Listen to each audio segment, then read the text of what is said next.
Praise the Lord. ദൈവവചന പഠനശാലയിലേക്ക് ഇന്നും കടന്നു വരുവാനുള്ള അവസരം ദൈവം ഒരുക്കിയതിൽ ഞാൻ ദൈവത്തെ വാഴ്ത്തുകയാണ്. ശാലേം ബിബ്ലിക്കൽ സെമിനാരിയുടെ ഫണ്ടമെൻ്റൽ ഡോക്ട്രിൻസ് ഓഫ് ബൈബിൾ എന്ന വിഷയം നമുക്ക് ഇന്നും പഠിക്കാനായി ദൈവം തന്നിരിക്കുന്ന നല്ല അവസരം ഏറ്റവും ടേസ്റ്റ് ആകട്ടെ എന്ന് ഞാൻ പ്രാർത്ഥിക്കുന്നു. ഇന്നത്തെ അധ്യക്ഷനായിരിക്കുന്ന കർത്താവദാസൻ പാസ്റ്റർ രഞ്ജി ചാക്കോ അവർക്ക് എൻ്റെ സ്നേഹവന്ദനം പകരുന്നു. നമ്മുടെ ക്ലാസ് ഇന്ന് ഉദ്ഘാടനം ചെയ്യുന്നത് ടോണി സാറാണ്. സാറിനെ ഉദ്ഘാടനത്തിനായി ഞാൻ ഇൻവൈറ്റ് ചെയ്യുന്നു. നമുക്ക് എല്ലാവർക്കും തിരുവെഴുത്തിലേക്ക് പ്രവേശിക്കാം. Welcome all beloved Christian warriors on the spiritual battlefield to Shalom Biblical Seminary. In the glorious name of our Savior Lord Jesus Christ, the unique, invincible and immortal Savior. ആഗതരായിരിക്കുന്ന എല്ലാവർക്കും മാധ്യമങ്ങൾ വഴി ശ്രമിക്കുന്ന ബഹുമാന്യരായ സ്നേഹിതർക്കും കർത്താവായ യേശുക്രിസ്തുവിൻ്റെ ധന്യനാമത്തിലെ സ്നേഹവന്ദനങ്ങൾ അറിയിക്കുന്നു. നമുക്ക് ഒന്നിച്ച് ഇന്നത്തെ വിഷയത്തിലേക്ക് പ്രവേശിക്കാം. 9ാമത്തെ ഉപദേശമായ ദൈവരാജ്യം ക്രിസ്തുവിൻ്റെ മൊഴിയിൽ എന്താണ്, എങ്ങനെയാണ് എന്ന് നമ്മൾ പഠിച്ചുകൊണ്ടിരിക്കുകയാണ്. 9th doctrine of Jesus Christ, that is kingdom of God.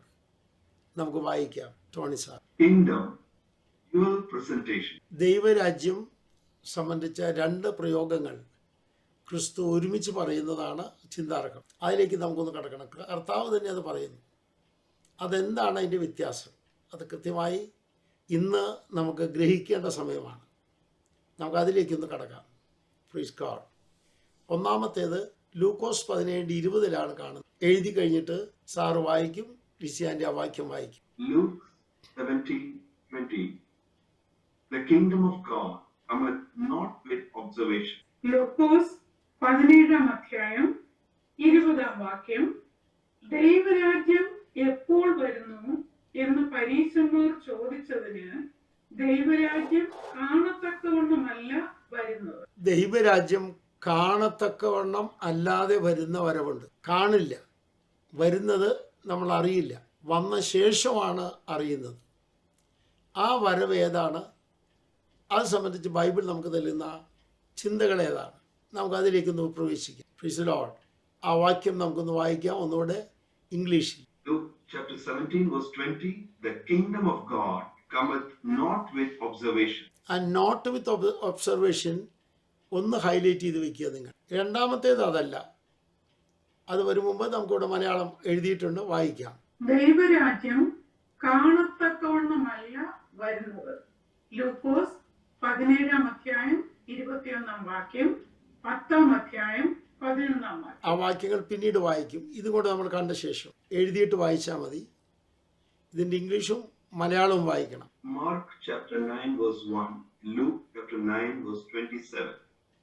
They see the kingdom of God come with power. മർക്കോസ് 9:1. പിന്നെ അവൻ അവരോട് ദൈവരാജ്യം ശക്തിയോട് വരുന്നത് കാണുവോളം മരണം ആസ്വദിക്കാത്തവർ ചിലർ ഈ നിൽക്കുന്നവരിലുണ്ട് എന്ന് ഞാൻ സത്യമായിട്ട് നിങ്ങളോട് പറയുന്നു എന്ന് പറഞ്ഞു. കാണുന്ന വരവും കാണാത്ത വരവും. കാണാതെ ദൈവരാജ്യം വരുന്നത് എപ്പോൾ? അതെങ്ങനെയാണ്? കാണുന്ന രീതിയിൽ വരുന്നത് എങ്ങനെയാണ്? കാണുന്ന രീതിയിൽ വരുന്നതിനെ കുറിച്ച് അവിടെ പറഞ്ഞൊരു വാക്കാണ് ശക്തിയോടെ വരുന്നത് കാണുകയുള്ളൂ. ശക്തിയോടെ വരുന്നത് കാണും. എന്നാൽ ദൈവരാജ്യം കാണാതെ വരുന്നുണ്ട്. ഇത് രണ്ട് പ്രതലങ്ങളാണ്, 2 രീതിയാണ്, 2 ചിന്തകളാണ്, 2 വിഷയങ്ങളോട് ബന്ധപ്പെട്ടാണ് ഇത് എഴുതിയിരിക്കുന്നത്. ആ കാര്യം നമ്മൾ കൃത്യമായി മനസ്സിലാക്കണം. ഇവിടെ നമുക്ക് ഒന്നുകൂടെ അതിൻ്റെ ആഴത്തിലേക്കൊന്ന് കടക്കണം. നമുക്ക് എല്ലാവർക്കും ഡിവൈസ് ഓപ്പൺ ചെയ്ത് ക്ലാസ് പൂർണ്ണമായിട്ട് അറ്റൻഡ് ചെയ്യാം. ദൈവം നമ്മളെല്ലാവരെയും അനുഗ്രഹിക്കട്ടെ. ഈ 2 ഭാഗത്തേക്ക് നമുക്ക് ഒന്നിച്ച് കടക്കാൻ കർത്താവ് കൃപ തരട്ടെ. ഇത് രണ്ടും ടോണി സാർ ഒന്ന് വായിക്കാമോ? ഈ 2 ലൈൻ. കാണാതെ വരുന്നു, not with observation. How? കാണത്തക്കവണ്ണം വരുന്നു, with observation. How? എങ്ങനെയാണ് ഇത് രണ്ടും നമ്മൾ മനസ്സിലാക്കേണ്ടത്? ഏത് രീതിയിലാണ് ഗ്രഹിക്കേണ്ടത്? ഇത് സംബന്ധിച്ച് ബൈബിൾ നമുക്ക് തരുന്ന വിജ്ഞാനത്തിലേക്ക് പ്രവേശിക്കാം. ഞാൻ ഈ പറഞ്ഞത് ഒന്നുകൂടെ ശ്രദ്ധിക്കുക. Not with observation, but with observation. ഇത് രണ്ടാണ്. ഇത് രണ്ട് സമയങ്ങളിലാണ്, രണ്ട് വലിയ വിഷയങ്ങൾക്ക് വേണ്ടിയാണ്. ഞാൻ ഒന്നുകൂടെ പറയുകയാണ്, ഇത് രണ്ട് സന്ദർഭങ്ങളിലാണ്. അറിഞ്ഞിരിക്കേണ്ട വലിയ വിഷയങ്ങൾ ഇതിനകത്തുണ്ട്. വ്യാഖ്യാന പ്രപഞ്ചം തന്നെ ഇതിലുണ്ടെന്നുള്ളതാണ് സത്യം. അതുപോലെ വ്യാഖ്യാനങ്ങൾ ഇറങ്ങിയിട്ടുണ്ട്. എന്നാൽ നമ്മുടെ ഷാലോം ബിബ്ലിക്കൽ സെമിനാരിയിൽ ഈ ക്ലാസ് എടുക്കുമ്പോൾ വ്യാഖ്യാനം അധികം വേണ്ടി വരില്ല. കാരണം നമ്മളിതിൻ്റെ പ്ലാറ്റ്ഫോം തയ്യാറാക്കിയിട്ടാണ് ഇവിടെ വരെ എത്തിയത്. ആ അറിവ് നിങ്ങൾക്കുണ്ടാകണം. വലിയൊരു പ്ലാറ്റ്ഫോം നമ്മൾ തയ്യാറാക്കിയിട്ട് ഇവിടെ വന്നിരിക്കുന്നത്. കഴിഞ്ഞ ദിവസങ്ങളെല്ലാം അത് തയ്യാറാക്കലായിരുന്നു ജോലി. അപ്പോൾ അവിടെ നിന്നുകൊണ്ട് വേണം നമുക്ക് പഠിക്കാൻ. നമുക്ക് നോക്കാം, മുമ്പോട്ട് പോകാം. കാലക്രമത്തിൽ എങ്ങനെയാണ് ഇത് പഠിക്കേണ്ടത്? ഇത് പഠിക്കുമ്പോൾ നമ്മൾ ശ്രദ്ധിക്കേണ്ട ചില വാക്യങ്ങളുണ്ട്. എടുക്കാം. ലൂക്കോസ് 10:11, മത്തായി 12:28, ലൂക്കോസ് 4:16 മുതൽ 19 വരെ. ഈ ഭാഗം എഴുതി വയ്ക്കുക. ഞാൻ വാക്യം ഒന്നുകൂടെ പറയാം. ഇതിൽ എഴുതാത്തത് നിങ്ങൾ എഴുതി കഴിയുമ്പോൾ ജസ്റ്റ് സജി ഒന്ന് കൈ കാണിച്ചാൽ മതി. ഞാൻ ആ വാക്യങ്ങൾ വീണ്ടും പറയാം. ലൂക്കോസ് 10:11, മത്തായി 12:28, ലൂക്കോസ് 4:16 മുതൽ 19 വരെ. ഇത്രയും ഭാഗങ്ങൾ നമ്മുടെ കയ്യിലുണ്ടായിരിക്കണം. ലിസി ആൻറ്റി നമ്മളെ സഹായിക്കണം. ലൂക്കോസ് 10:11 നിങ്ങളുടെ പട്ടണത്തിൽ നിന്ന് ഞങ്ങളുടെ കാലിന് പറ്റിയ പൊടിയും ഞങ്ങൾ നിങ്ങൾക്ക് കുടഞ്ഞേച്ചു പോകുന്നു. എന്നാൽ ദൈവരാജ്യം സമീപിച്ചു വന്നിരിക്കുന്നു എന്നറിഞ്ഞുകൊള്ളുകയും എന്ന് പറയും. കർത്താവ് അത് പറയുന്ന സമയത്ത് ദൈവരാജ്യം സമീപിച്ച് വന്നു എന്നാണ് പറയുന്നത്. ദൈവരാജ്യം സമീപിച്ച് വന്നു. ഇനി അവിടെ വിട്ടുപോയ ഒരു വാക്യം കൂടിയുണ്ട്. നമുക്കത് വീണ്ടും വായിക്കേണ്ടി വരും. അത് എഴുതണം. ലൂക്കോസ് 22:29-30. ലൂക്കോസ് 22:29-30, 4:16 മുതൽ 19 വരെ. ഇത്രയും ഭാഗം അറിഞ്ഞെങ്കിൽ ടൈം സെറ്റ് ചെയ്യാൻ പറ്റുള്ളൂ. നമുക്ക് ആ ടൈം ഒന്ന് സെറ്റ് ചെയ്യാം. വായിച്ചാട്ട്.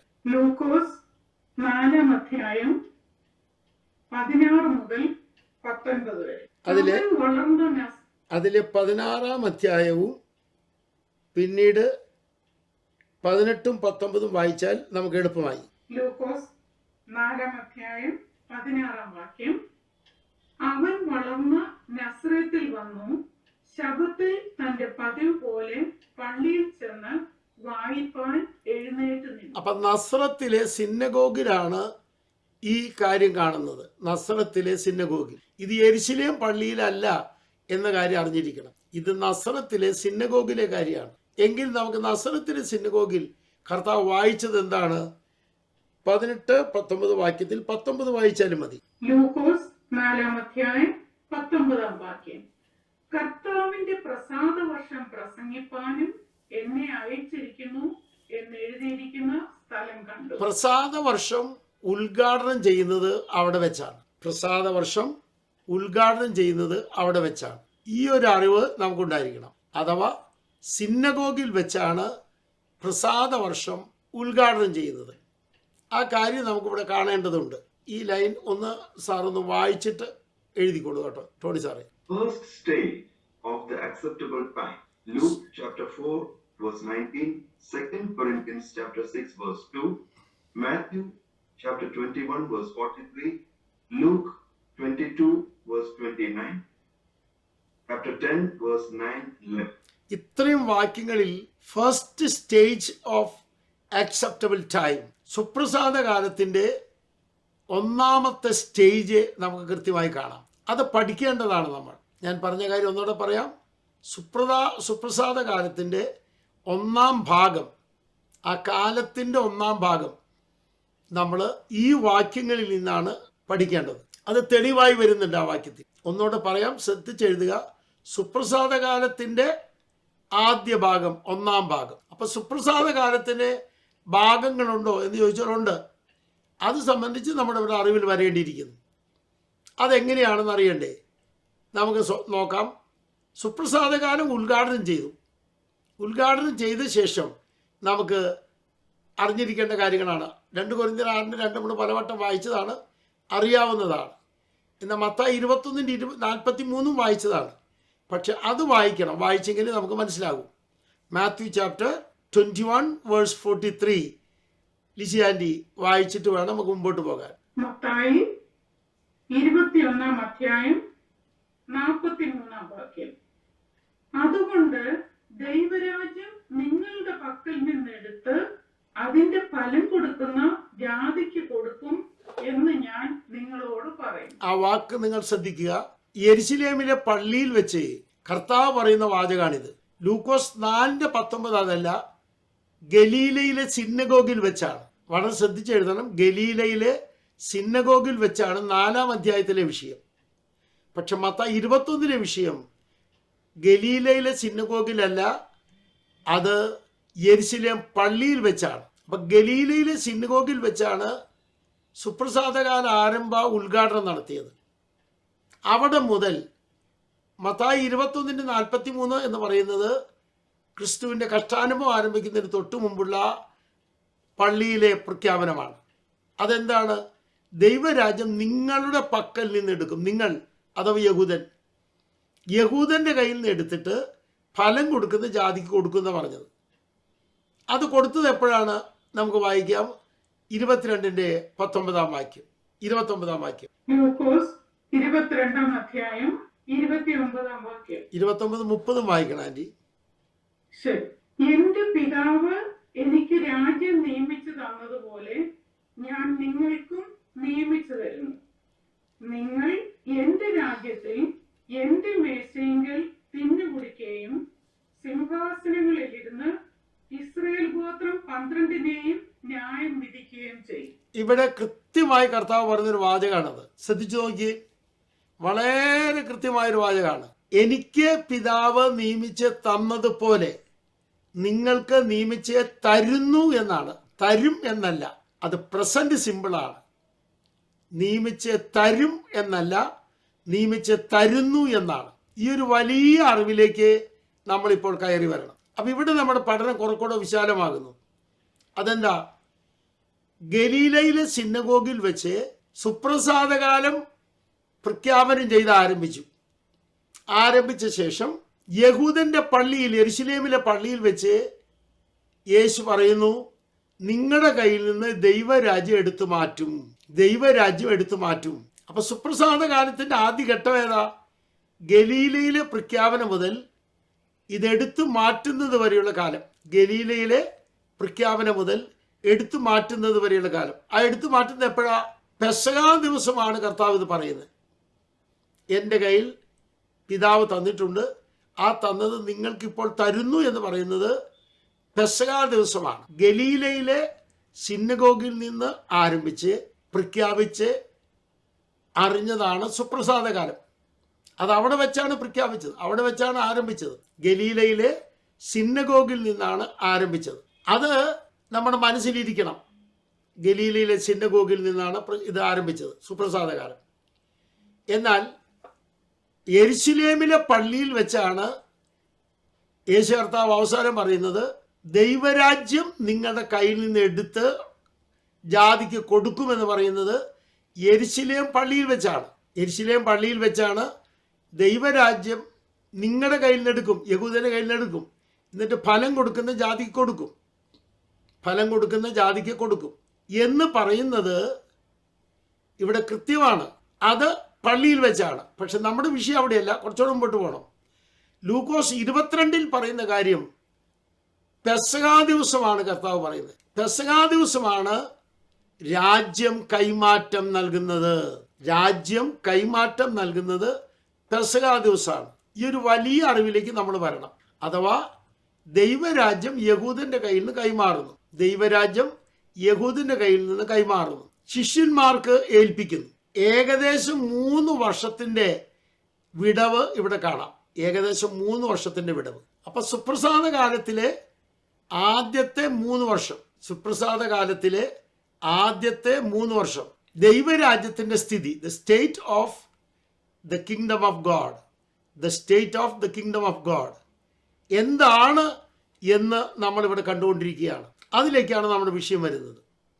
കാണാതെ വരുന്നു എന്ന് പറഞ്ഞ കർത്താവിൻ്റെ പ്രഖ്യാപനം എന്താണ്? ആ കാണാതെ വരുന്ന കാര്യം കൃത്യമായി അറിയണമെങ്കിൽ നമ്മുടെ കാലഘട്ടം ഒന്നാമത് മനസ്സിലാക്കുക. ഒന്നുകൂടെ എടുത്തു പറയുന്നു, ഗലീലയിലെ സിനഗോഗിൽ നിന്ന് പെസഹാ ദിവസം വരെയുള്ള കാലഘട്ടം. ആ കാലഘട്ടത്തിൽ ദൈവരാജ്യം എങ്ങനെ? നമുക്കറിയാം, നമ്മൾ കാര്യം പഠിച്ചിട്ടുണ്ട്. ന്യായപ്രമാണകാല അവസാനത്തിൽ യോഹന്നാൻ സ്നാപകൻ വിളിച്ചു പറഞ്ഞു, രാജ്യം സമീപിച്ചിരിക്കുന്നു. എന്നാൽ കർത്താവിൻ്റെ ശുശ്രൂഷയുടെ ആരംഭകാലത്ത് കർത്താവ് പറയാണ്, രാജ്യം സമീപിച്ച് വന്നു എന്ന്. രാജ്യം സമീപിച്ച് വന്നു എന്ന്. യോഹന്നാൻ പ്രസംഗിച്ച പ്രസംഗത്തെക്കാൾ കുറച്ചുകൂടെ കടന്ന് സമീപിച്ചെന്ന് മാത്രമേ യോഹന്നാൻ പറഞ്ഞുള്ളൂ. പക്ഷെ ഇപ്പം സമീപിച്ച് വന്നു എന്ന് പറയുന്നു. അതാണ് നമ്മളിവിടെ കണ്ടിരിക്കുന്നത്. ലൂക്കോസ് 10:11. മത്തായി 12:28 വരുമ്പോൾ സമീപിച്ച് വന്നത് എങ്ങനെ, ഏത് രീതിയിൽ എന്ന് നമുക്ക് കാണാം. എടുത്താട്ടെ, 12:28 വായിച്ചാട്ടെ. മത്തായി 12:28 ദൈവാത്മാവിനാൽ ഞാൻ ഭൂതങ്ങളെ പുറത്താക്കുന്നുവെങ്കിലോ ദൈവരാജ്യം നിങ്ങളുടെ അടുക്കൽ വന്നെത്തിയിരിക്കുന്നു. സ്പഷ്ടം. വന്നു എന്ന് എങ്ങനെയാണെന്ന് കർത്താവ് പറഞ്ഞു. എങ്ങനെയാ വന്നിരിക്കുന്നത്? പരിശുദ്ധാത്മാവിനാൽ ഭൂതങ്ങളെ പുറത്താക്കുന്ന മിനിസ്ട്രി ആരംഭിച്ചതിനാൽ ദൈവരാജ്യം വന്നിരിക്കുകയാണ്. അതാരും കണ്ടിട്ടില്ല. ആ വരവ് ആരും കണ്ടിട്ടില്ല. അത് കാണാതെ വന്നിരിക്കുകയാണ്. ദൈവരാജ്യം സമീപിച്ച് വന്നിരിക്കുന്നു. പക്ഷെ തെളിവുണ്ട്. ഭൂതങ്ങളെ പുറത്താക്കുന്ന മിനിസ്ട്രി പരിശുദ്ധാത്മാവിനാലാണ് എന്ന് യേശു പറഞ്ഞു.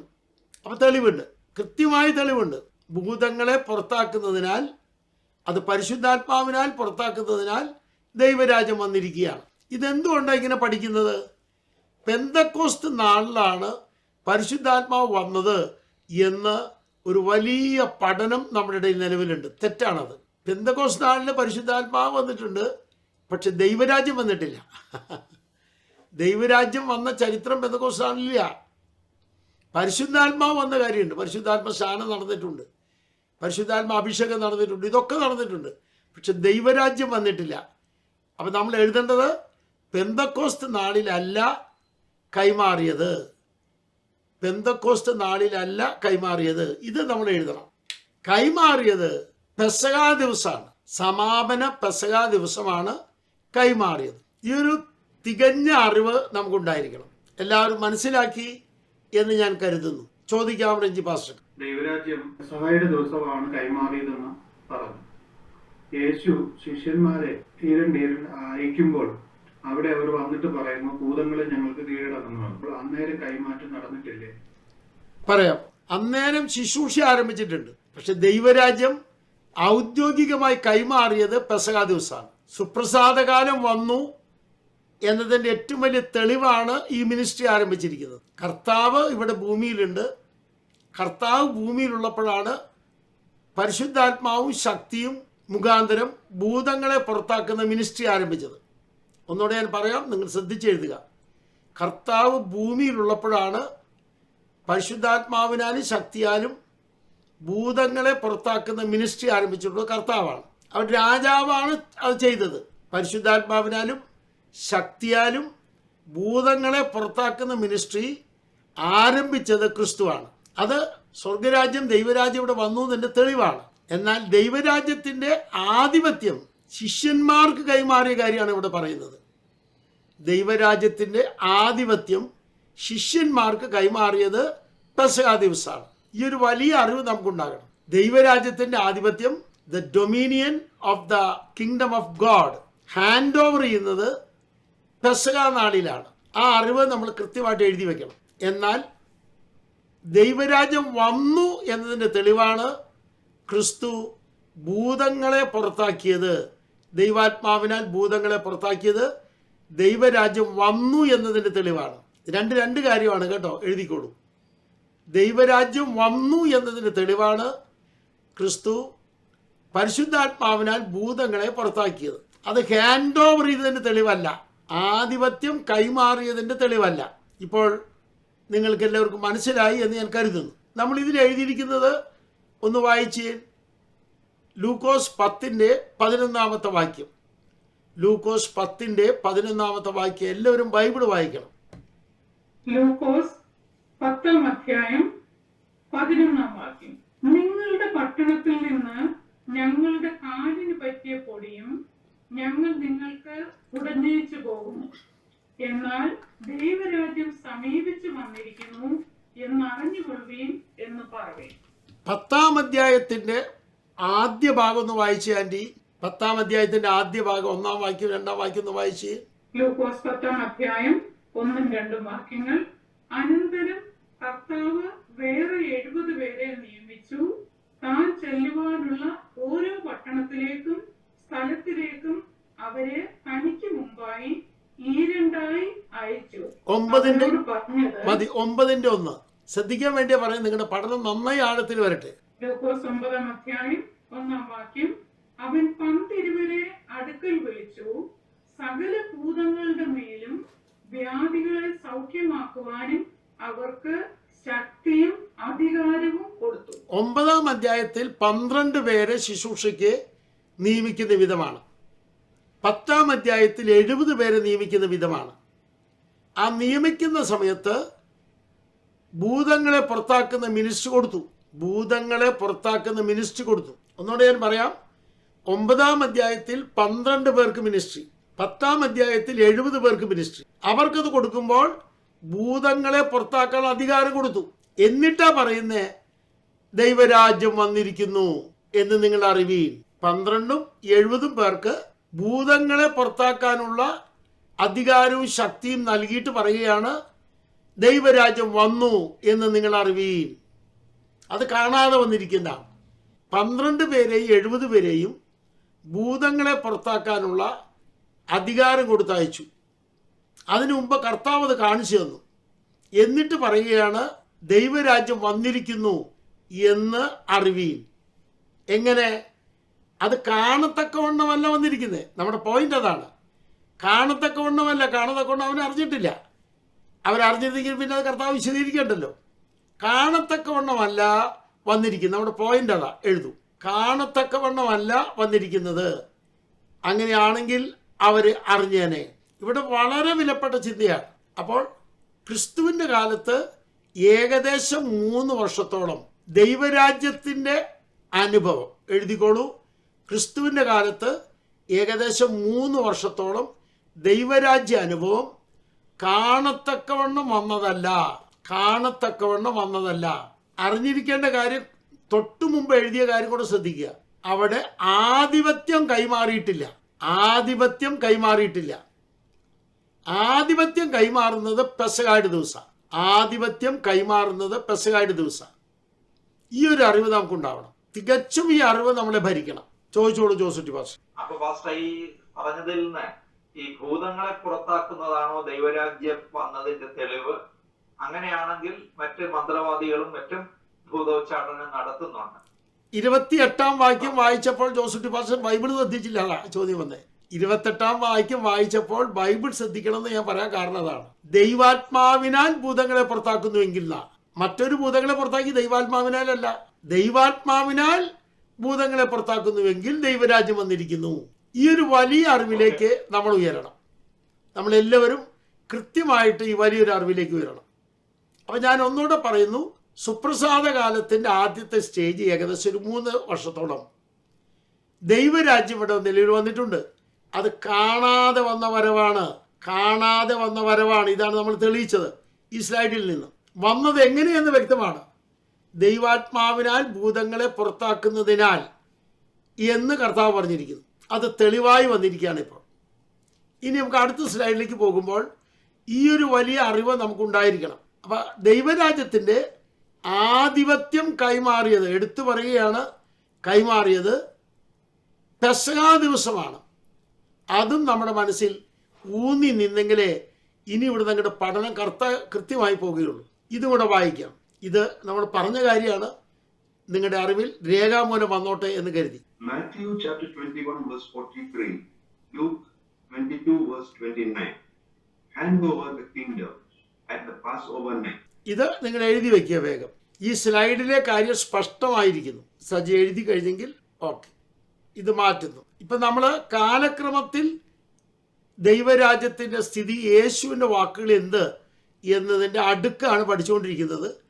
അതിൽ ഒരെണ്ണം ഇപ്പം നമ്മൾ കണ്ടു കഴിഞ്ഞു. ഗലീലയിലെ സിനഗോഗ് മുതൽ പെസഹാ ദിവസം വരെ ദൈവരാജ്യത്തിൻ്റെ ഭൗമസ്ഥിതി. ഞാൻ പറഞ്ഞ വാക്ക് എഴുതി വെച്ചോളൂ. ഗലീല സിനഗോഗ് മുതൽ പെസഹാ ദിവസത്തിലെ നിയമനം വരെ, ദൈവരാജ്യ നിയമനം വരെ ദൈവരാജ്യത്തിൻ്റെ ഭൗമസ്ഥിതി, ഭൂമിയിലെ സ്ഥിതി അതാണ്. ഭൂമിയിലെ സ്ഥിതി അതാണ്. അതാണ് നമ്മൾ ഇതുവരെ പഠിച്ചത്. കൃത്യമായി നിങ്ങൾക്ക് മനസ്സിലായെന്ന് കരുതുന്നു. അടുത്തത് ഇവിടെ ഒരു കാര്യം കൂടെ മനസ്സിലാക്കി പോയാൽ നല്ലതാണ്. ഒന്ന് വായിക്കാമോ സാറേ ഇത്? ഈ രണ്ടാമത്തെ line. Ministry by anointing in acceptable time. സുപ്രസാദ കാലത്തിലെ ശുശ്രൂഷ അഭിഷേകത്താലാണ്. സുപ്രസാദകാല ശുശ്രൂഷ അഭിഷേകത്താലാണ്. ക്രിസ്തുവിൻ്റെ ശുശ്രൂഷയും അഭിഷേകത്താലാണ്. സുപ്രസാദകാല ശുശ്രൂഷ അഭിഷേകത്താലാണ്. ക്രിസ്തുവിൻ്റെ ശുശ്രൂഷയും അഭിഷേകത്താലാണ്. നിങ്ങൾ ഗ്രഹിച്ചെഴുതണം എന്ന് ഞാൻ ഓർപ്പിക്കുന്നു. ഇവിടെ വളരെ വ്യക്തമാണ്.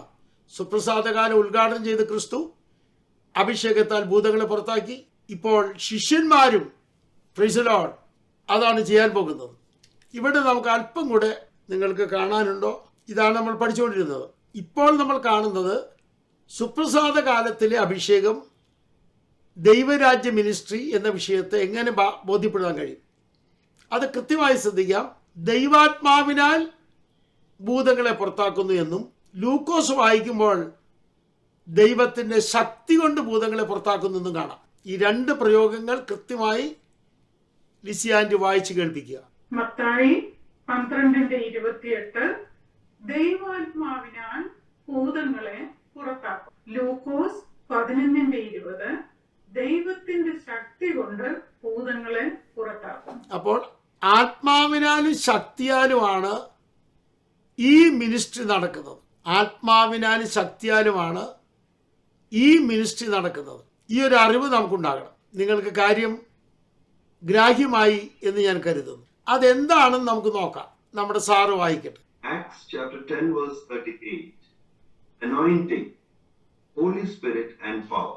അപ്പോസ്തല പ്രവൃത്തി 10:38 നമ്മൾ പലവട്ടം വായിച്ചതാണ്.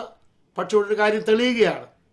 പരിശുദ്ധാത്മാവും ശക്തിയും ചേർന്നതാണ് അഭിഷേകം. പരിശുദ്ധാത്മാവും ശക്തിയും ചേർന്നതാണ് അഭിഷേകം. സുപ്രസാദ കാലത്തിലെ ഭൂതശാന്തി ശുശ്രൂഷ അഭിഷേകത്താലാണെന്ന് കർത്താവ് സ്ഥാപിച്ചു. ഇവിടെ കൃത്യമായി ശ്രദ്ധിച്ചെഴുതണം. സുപ്രസാദ കാലത്തിലെ ഭൂതശാന്തി ശുശ്രൂഷ അഭിഷേകത്താലാണെന്ന് കൃത്യമായി കർത്താവ് സ്ഥാപിച്ചു. ഒരു വാക്ക് കൃത്യമായി നിങ്ങളിവിടെ നോട്ട് ചെയ്യണം കേട്ടോ. ശക്തിയും അധികാരവും വേണം എന്ന് ലൂക്കോസിലും മത്തായിലും കർത്താവ് പറഞ്ഞിരിക്കുന്നു. ലൂക്കോസ്, മത്തായി ഈ രണ്ടിലും കർത്താവ് പറഞ്ഞതാണ് power and authority is need for ministry. ആ വാക്യങ്ങൾ നമ്മൾ വായിച്ചത് കൊണ്ടാണ് വായിപ്പിക്കാത്തത്. ടോണി സാറ് ആ ലൈൻ വായിക്കും. To cast out the demons.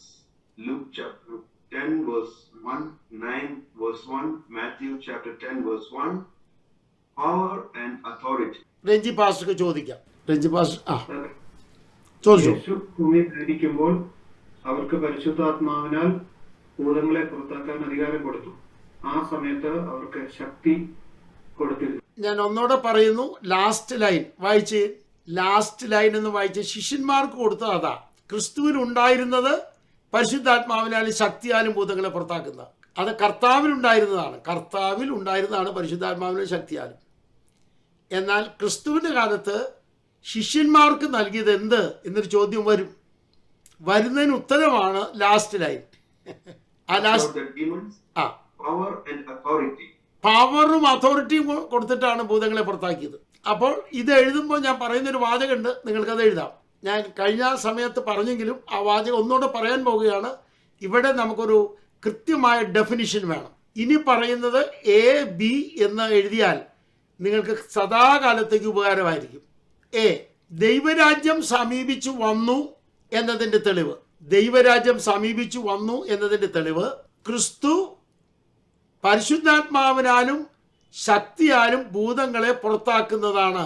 ക്രിസ്തു പരിശുദ്ധാത്മാവിനാലും ശക്തിയാലും ഭൂതങ്ങളെ പുറത്താക്കുന്നു എന്നതിനാലാണ് ദൈവരാജ്യം വന്നു എന്നതിൻ്റെ തെളിവ്. ശിഷ്യന്മാർക്ക് കർത്താവ് നൽകിയത് പവർ ആൻഡ് അതോറിറ്റിയാണ്. B ആണ് എഴുതിയത്. ശിഷ്യന്മാർക്ക് പവർ ആൻഡ് അതോറിറ്റി നൽകിക്കൊണ്ടാണ് ഭൂതങ്ങളെ പുറത്താക്കിയത്. അത് ബി എഴുതുക.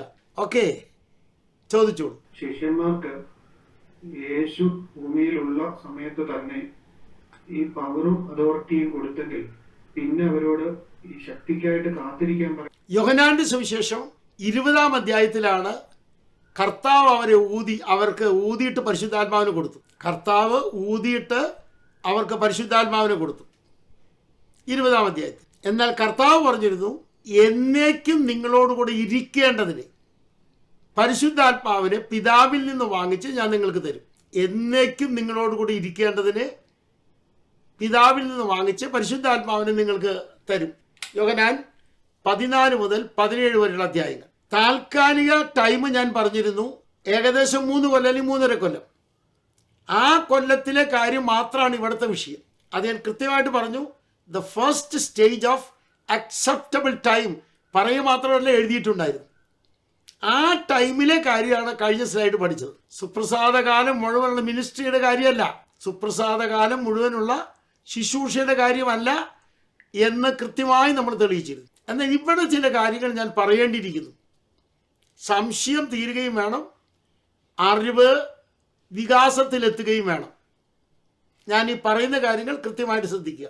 അഭിഷേകം നൽകുന്നതിൻ്റെ ലക്ഷ്യം ഒത്തിരി പേര് ധരിച്ചിരിക്കുന്നത് അന്യഭാഷ പറയാനാണെന്നാണ്. നമ്മുടെ ഇടയിൽ ഒരു ചോദ്യമുണ്ട്, അഭിഷേകം പ്രാപിച്ചോ? അഭിഷേകം പ്രാപിച്ചോ എന്ന് ചോദിച്ചാൽ അതിൻ്റെ അർത്ഥം നീ അന്യഭാഷ പറഞ്ഞോന്നാ. അപ്പോസ്തല പ്രവൃത്തിയിൽ അപ്പോസ്തലന്മാർ ചോദിച്ചത് പരിശുദ്ധാത്മാവിനെ പ്രാപിച്ചോന്നാ. വിശ്വസിച്ചിട്ട് പരിശുദ്ധാത്മാവിനെ പ്രാപിച്ചോന്നാ. അഭിഷേകം പ്രാപിച്ചോന്ന് ഒരിക്കൽ പോലും ഒരിടത്ത് പോലും ചോദിച്ചിട്ടില്ല. തെറ്റിദ്ധരിക്കരുതാനും. അഭിഷേകം പ്രാപിച്ചുവോ എന്ന് ബൈബിളിൽ ഒരിടത്തും ചോദിച്ചിട്ടില്ല. ഞാൻ കണ്ടിട്ടില്ല കേട്ടോ. ഞാൻ കണ്ടിട്ടില്ല എന്ന കാരണത്താൽ ഷാലോം ബിബ്ലിക്കൽ സെമിനാരിയിലെ സ്കോളേഴ്സ് കണ്ടിട്ടില്ല എന്ന് ഞാൻ പറയാൻ ധൈര്യമുള്ളവനല്ല. ഞാൻ നിങ്ങളെക്കാളും ചെറിയൊരു മനുഷ്യനാണ്. ഇവിടെ അറിഞ്ഞിരിക്കേണ്ട കാര്യം കൃത്യമായിട്ട് ഞാൻ പറയുന്നു, നിങ്ങൾ ശ്രദ്ധിച്ചെഴുതുക. സുപ്രസാദകാലം എന്നത് 3ാമത്തെ യുഗമാണ്. ആ യുഗത്തിൻ്റെ മിനിസ്ട്രിയാണ് ഞാൻ ഇപ്പോൾ പറയാൻ പോകുന്നത്. The ministry of third age. ഇപ്പോൾ ഞാൻ പറയുന്ന കാര്യം ശ്രദ്ധിച്ചെഴുതുക. The ministry of third age ആണ്. That is important. അഭിഷേകം എന്നത് അന്യഭാഷ പറയാൻ വേണ്ടിയല്ല, മിനിസ്ട്രിക്ക് വേണ്ടിയാണ്. അത് അറിഞ്ഞിരിക്കണം. Anointing four ministry. 21-ലധികം ലക്ഷ്യങ്ങൾ അതിൽ നിറവേറുന്നുണ്ട്. 21 ലക്ഷ്യങ്ങൾ അടങ്ങിയ നിറവേറുന്ന ഒരു വലിയ പാക്കേജാണ് അനോയിൻറ്റിങ്. അത് സുപ്രസാദകാലത്തിലെ മിനിസ്ട്രിക്ക് വേണ്ടിയാണ്. അതൊരു യുഗത്തിൻ്റെ മിനിസ്ട്രിയാണ്. 3 വർഷത്തെ കാര്യം അല്ല എന്നറിഞ്ഞിരിക്കണം. 3 വർഷത്തെ കാര്യമല്ല എന്ന് കൃത്യമായി അറിഞ്ഞിരിക്കണം. നിങ്ങൾക്ക് മനസ്സിലായി എന്ന് ഞാൻ കരുതുന്നു. അത് ഏകദേശം 21 ലക്ഷ്യങ്ങൾ നിറവേറുന്ന കാര്യമാണ് അഭിഷേകം. അത് സുപ്രസാദകാലത്തിൽ മുഴുവൻ നിറവേറുന്നുണ്ടോ ഇല്ലയോ എന്ന വിഷയമല്ല ഇപ്പോൾ നമ്മുടെ സബ്ജക്റ്റ്. നമ്മുടെ സബ്ജക്റ്റ് ദൈവരാജ്യവുമായിട്ടുള്ള ബന്ധത്തിൽ ആണ്. അതിനിടയ്ക്ക് നിങ്ങളുടെ അറിവിൻ്റെ വികാസത്തിന് വേണ്ടി ഓർപ്പിച്ചതേ ഉള്ളൂ. ഇനി നമ്മൾ അടുത്ത സ്ലൈഡിൽ കിടക്കുകയാണ്. ഇത് രണ്ടും ഒന്നിച്ച് എഴുതണം. എഴുതി കഴിഞ്ഞ ശേഷം ടോണി സാർ വായിക്കും. Luke 17:20. The kingdom of God cometh not with observation. Mark chapter 9:1. Luke 9:27. They see the kingdom of God come with power. ഇവിടെ കൃത്യമായി ശ്രദ്ധിക്കുക. കാണത്തക്കവണ്ണമല്ല വരുന്നത്. അടുത്തത് ദൈവരാജ്യം ശക്തിയോടെ വരുന്നു. ദൈവരാജ്യം ശക്തിയോടെ വരുന്നു. രണ്ടും ഒരുമിച്ച് എഴുതി വെക്കണം. നമ്മുടെ വിഷയങ്ങൾ പിന്നീട് വരുമ്പോൾ കൃത്യമായ ബോധ്യത്തിലാകും. ഓരോ പാക്കേജ് കൃത്യമായി പഠിച്ചു വരികയാണ് നമ്മൾ അടുക്കിന്. ഇനി നമുക്ക് ഇത് ഒന്ന് വായിക്കാം. ലിസ്യാൻഡി വായിച്ചാട്ടെ. ദൈവരാജ്യം ശക്തിയോടെ വരുന്നത് കാണുവോളം. അപ്പോൾ ഒരു വലിയ കാലഘട്ടത്തെ ആസ്പദമാക്കി പറയുകയാണ്, വരുന്നത് കാണുവോളം. അതെങ്ങനെ വരുന്നത്? വിത്ത് പവർ. വിത്ത് പവർ. ഈ ഒരു അറിവ് നമുക്കുണ്ടായിരിക്കണം. ഇത് 4-ാം യുഗത്തിലാണ് സംഭവിക്കുന്നത് എന്ന അറിവുണ്ടായിരിക്കുക. ഈ സംഭവം നടക്കുന്നത് 4-ാം യുഗത്തിലാണ്, അഥവാ 4-ാം യുഗത്തിൻ്റെ അർദ്ധഭാഗത്താണ് ആരംഭിക്കുന്നത്. The middle stage of the 4th age. ഈ ഒരു അറിവും കൂടെ നിങ്ങൾ ഇതിനകത്ത് സമ്പാദിച്ചിരിക്കണം. In the വായിക്കാം. hour of temptation, Revelation chapter 3 verse 10. പരീക്ഷാകാലം. നമ്മുടെ യുഗത്തിന്റെ പേര് കൃത്യമായിട്ട് RC പാസ്റ്റർ പറയും. ഇത് 3-ാം യുഗമാണ്. ഇത് കഴിഞ്ഞാൽ അടുത്ത യുഗം പരീക്ഷാകാലമാണ്. ആ കാലത്തിലാണ് ശക്തിയോടെ വരുന്ന കാര്യം ബൈബിളിൽ എഴുതിയിരിക്കുന്നത്. Revelation chapter 12 verse 10. Now is come. നമുക്ക് ഒന്നിച്ച് ആ വാക്കൊന്ന് ശ്രദ്ധിക്കാം. വെളിപ്പാട് 12:10 കൃത്യമായിട്ട് ബൈബിളിൽ എഴുതിയിരിക്കുന്നു, നൗ ഈസ് കം. എന്തൊക്കെ വരുന്നുണ്ട് നമുക്ക് നോക്കാം. 4 കാര്യങ്ങൾ വരികയാണ്. 4 കാര്യങ്ങൾ. A, salvation, B, strength, C, the kingdom of our God, D, the power. ഈ 4 എണ്ണം മാത്രം ഒറ്റയ്ക്ക് നമുക്ക് എല്ലാവർക്കും ഒന്നിച്ച് പറയാം. സാൽവേഷൻ അഥവാ രക്ഷ. നിങ്ങളുടെ മനസ്സിലുണ്ടാകണം വരുന്നത് എന്തൊക്കെയാണെന്ന്. സാൽവേഷൻ വരുന്നുണ്ട്, സ്ട്രെങ്ത് വരുന്നുണ്ട്, കിങ്ഡം ഓഫ് അവർ ഗോഡ് വരുന്നുണ്ട്, ദെൻ ദ പവർ വരുന്നുണ്ട്. ഇത് 4 വരുന്ന കാര്യം പറയുന്നത് എപ്പോഴാ? വെളിപ്പാട് 12:10. അപ്പൊ ദൈവരാജ്യം ശക്തിയോടെ വരുന്ന പ്രഖ്യാപനം നടക്കുന്നത് വെളിപ്പാട് 12. ആമേൻ. വെളിപ്പാട് 12 ദൈവരാജ്യം ശക്തിയോടെ വരുന്ന പ്രഖ്യാപനം. ഈ ഒരു അറിവ് നിങ്ങൾ ആദ്യം സമ്പാദിച്ചിരിക്കുക. അങ്ങനെയെങ്കിൽ മർക്കോസ് 9:1, ലൂക്കോസ് 9:27 ഒന്ന് വായിച്ചു നോക്കാം നമുക്ക്. മർക്കോസ് 9-ാം അധ്യായം 1-ാം വാക്യം. പിന്നെ അവൻ അവരോട്, ദൈവരാജ്യം ശക്തിയോട് വരുന്നത് കാണുവോളം മരണം ആസ്വദിക്കാത്തവർ ചിലർ ഈ നിൽക്കുന്നവരിലുണ്ട് എന്ന് ഞാൻ സത്യമായിട്ട് നിങ്ങളോട് പറയുന്നു എന്ന് പറഞ്ഞു. അടുത്ത വാക്യം. ലൂക്കോസ് 9:27. എന്നാൽ ദൈവരാജ്യം കാണുവോളം മരണം ആസ്വദിക്കാത്തവർ ചിലർ ഇവിടെ നിൽക്കുന്നവരിലുണ്ട്, സത്യം എന്ന് ഞാൻ നിങ്ങളോട് പറയും. 9-ാം അധ്യായത്തിൽ ലൂക്കോസിൽ എഴുതിയത് ശക്തിയോടെ വരുന്നത് കാണുവോളം, ശക്തിയോടെ വരുന്നത് കാണുവോളം. മരണം ആസ്വദിക്കാത്തവരുണ്ടെന്നാ. ഇത് സംബന്ധിച്ച് ഒത്തിരി തർക്കങ്ങളുള്ള സംഗതിയാണ്. ഈ ഒരു അറിവ് വികസിക്കണമെങ്കിൽ ചില കാര്യങ്ങൾ ഞാൻ നിങ്ങളോട് പറയേണ്ടിയിരിക്കുന്നു. യോഹന്നാൻ സുവിശേഷം 8-ാമത്തെ അധ്യായം 49 മുതലുള്ള വാക്യങ്ങൾ വായിക്കണം. യോഹന്നാൻ 8-ാം അധ്യായം 49 മുതൽ. അതിന് യേശു, എനിക്ക് ഭൂതമില്ല, ഞാൻ എന്റെ പിതാവിനെ ബഹുമാനിക്കത്രേ ചെയ്യുന്നത്, നിങ്ങളോ എന്നെ അപമാനിക്കും. ഞാൻ എന്റെ മഹത്വം അന്വേഷിക്കുന്നില്ല, അന്വേഷിക്കുകയും വിധിക്കുകയും ചെയ്യുന്നവൻ ഒരുവൻ ഉണ്ട്. ആമേൻ ആമേൻ ഞാൻ നിങ്ങളോട് പറയുന്നു, എന്റെ വചനം പ്രമാണിക്കുന്നവൻ ഒരു നാളും മരണം കാണുകയില്ല എന്ന് ഉത്തരം പറഞ്ഞു. ഒരു ഹല്ലേലൂയ പറയാൻ എത്ര പേർക്ക് പറ്റും? അവിടെ ഒരു നാളും കാണുകയില്ല എന്നതിന് അണ്ടർലൈൻ ചെയ്യുക. ഒരു നാളും കാണുകയില്ല എന്നതിന് അണ്ടർലൈൻ ചെയ്യുക. വചനം പ്രമാണിക്കുന്നവൻ എന്ന വാക്ക് വിട്ടുകളയരുത്. കീപ് മൈ വേർഡ് നിങ്ങൾ എഴുതിയെന്ന് ഞാൻ വിചാരിക്കുന്നു. അപ്പം മരണം കാണാത്ത വ്യക്തികളുണ്ട്. മരണം കാണാത്ത വ്യക്തികൾ അവരാണ് കീപ് മൈ വേർഡ്, വചനം പ്രമാണിക്കുന്നവൻ. വചനം പ്രമാണിക്കുന്നവൻ. ഇവിടെ നമ്മൾ തെളിഞ്ഞിരിക്കുന്ന ഒരു കാര്യം കൂടെ. ഇനി എബ്രായ ലേഖനത്തിലേക്കൊന്ന് വരാം എല്ലാവർക്കും. 2-ാം അധ്യായം 9-ാം വാക്യം വായിക്കണം. എബ്രായർ 2-ാം അധ്യായം 9-ാം വാക്യം. എങ്കിലും ദൈവകൃപയാൽ എല്ലാവർക്കും വേണ്ടി മരണം ആസ്വദിപ്പാൻ ദൂതന്മാരിലും അല്പം ഒരു താഴ്ച വന്നവനായ യേശു മരണം അനുഭവിച്ചതുകൊണ്ട് അവനെ മഹത്വവും ബഹുമാനവും അണിഞ്ഞവനായി നാം കാണുന്നു. മരണം എല്ലാവർക്കും വേണ്ടി ആസ്വദിച്ചു, മരണം എല്ലാവർക്കും വേണ്ടി അനുഭവിച്ചു. എല്ലാവർക്കും വേണ്ടി മരണം എല്ലാവർക്കും വേണ്ടി ആസ്വദിച്ചു, എല്ലാവർക്കും വേണ്ടി അനുഭവിച്ചു. ഇനി നമ്മൾ ആസ്വദിക്കേണ്ടതില്ല വചനം പ്രമാണിച്ചാൽ. ഇനി നമ്മൾ ആസ്വദിക്കേണ്ടതില്ല വചനം പ്രമാണിച്ചാൽ. മരണം എല്ലാവർക്കും വേണ്ടി യേശു ആസ്വദിച്ചു, യേശു അനുഭവിച്ചു. ഇനി നമ്മൾ ആസ്വദിക്കേണ്ടതില്ല. ക്രിസ്തു ജീവിച്ചിരിക്കുന്ന കാലത്ത് ക്രിസ്തുവിൻ്റെ മുമ്പിലുണ്ടായിരുന്നവർ 2 ഗ്രൂപ്പാണ്. അതിലൊന്ന് മരണം ആസ്വദിക്കാത്തവരും മരണം ആസ്വദിക്കുന്നവരും. ക്രിസ്തു ജീവിച്ചിരിക്കുന്ന കാലത്ത് 2 ഗ്രൂപ്പാണ്. ഒന്ന് മരണം ആസ്വദിക്കുന്നവരും, 2 മരണം ആസ്വദിക്കാത്തവരും. എല്ലാവർക്കും ഗ്രാഹ്യമായി എന്ന് ഞാൻ കരുതുന്നു. അതിൽ മരണം അനുഭവിക്കുകയും ആസ്വദിക്കുകയും ചെയ്ത ഒരുവനേ ഉള്ളൂ. അവൻ്റെ പേരാണ് യൂദ ഇസ്കര്യോത്ത് എന്ന് പറയുന്നത്. നിങ്ങൾക്ക് വിഷയം ഗ്രഹിക്കാൻ കഴിഞ്ഞു എന്ന് കരുതുന്നു. നിങ്ങൾ ചോദിച്ച ചോദ്യങ്ങൾ 9:30 പറയാമെന്ന് പറഞ്ഞത് നിങ്ങൾ ആവർത്തിച്ചോളാം. ആ ചോദ്യങ്ങൾ ഞാൻ മറന്നുപോയി, ഞാൻ ഓർക്കില്ല. നിങ്ങൾ ചോദിക്കണം 9:30, അപ്പോൾ അതിന് വിശദീകരണം നമുക്ക് പറയാം. അപ്പോൾ ഈ സ്ലൈഡ് വരെ നമ്മൾ കണ്ട കാര്യം മനസ്സിലാക്കുക. ശക്തിയോടെ ദൈവരാജ്യം വരുന്നത് സംബന്ധിച്ച പ്രഖ്യാപനം പരീക്ഷാകാല മധ്യത്തിലും അതിൻ്റെ അവസാനത്തിലാണത് വരുന്നത്. പരീക്ഷാകാല മധ്യത്തിൽ പ്രഖ്യാപനം, പരീക്ഷാകാല അവസാനത്തിൽ അത് വരും. ആ സമയത്ത് ആരൊക്കെ വരും? സാൽവേഷൻ വരും, സ്ട്രെങ്ത് വരും, ദ കിങ്ഡം ഓഫ് ഗോഡ് വരും, വിത്ത് ദ പവർ.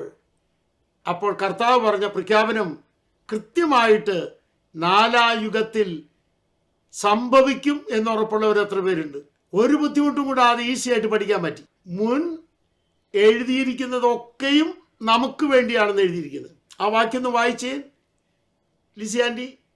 ഇവിടെ ഒരു കാര്യം തെളിഞ്ഞു പോകാനുണ്ട്, അതിനു വേണ്ടിയാ. റോമർ 15-ാം അധ്യായം 4-ാം വാക്യം.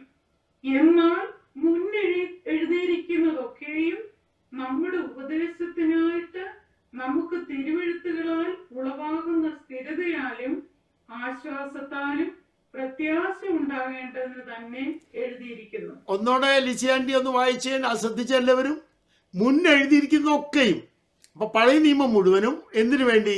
നമ്മുടെ ഉപദേശത്തിനായി. അവിടെ നമ്മുടെ എന്ന് വായിച്ചത് ലിസി ആൻറ്റി തെറ്റിച്ചല്ലേ വായിച്ചേ?